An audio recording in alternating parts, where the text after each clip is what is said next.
I always liken it to a pint of milk, that when the horse is conceived, it's a full pint, and every single thing that goes wrong along the way, someone takes a sip of the milk. So the less that the breeder, the trainer, anyone who lays hand on a horse, the less they get it wrong, the more milk is left in the pint glass.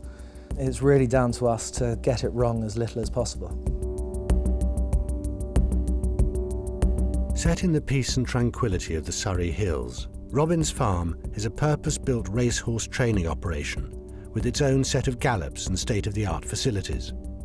It was from here that Olly Stevens prepared a Royal Ascot winner in his very first season as trainer. The colt, Extortionist, won the 2013 running of the Windsor Castle Stakes. They race up towards the line with anticipated Extortionist.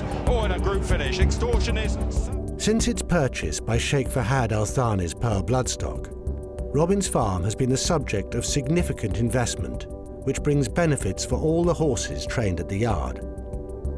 State-of-the-art facilities include a purpose-built vibrating floor and solarium and a high-speed treadmill. All these help improve the health and fitness of the horses. Every morning, the horses at Robins Farm are exercised on the gallops.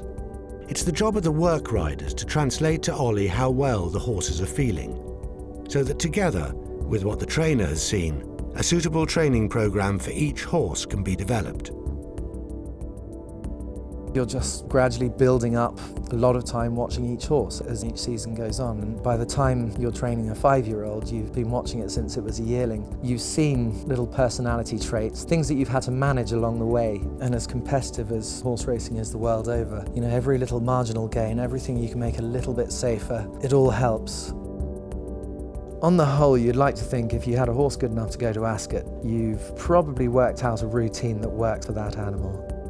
The environment of Ascot, especially for a young horse, there's a lot going on, a lot of bright colours, everybody dressed up, a lot of noise. It's pretty much the toughest racing on earth. So just to expose them to as much as possible as you're developing the horse, so that you don't lose the race in the paddock. That's a start. We were very fortunate on our first year to have a winner at Royal Ascot, an Extortionist. He knew what he was doing first time out, but by the time Ascot came around, he was pretty well seasoned, and that week after Ascot, Extortionist was everybody's hero, and tons of peppermints going around, lots of time out in the paddock eating grass and all the rest of it. But you do that for any horse.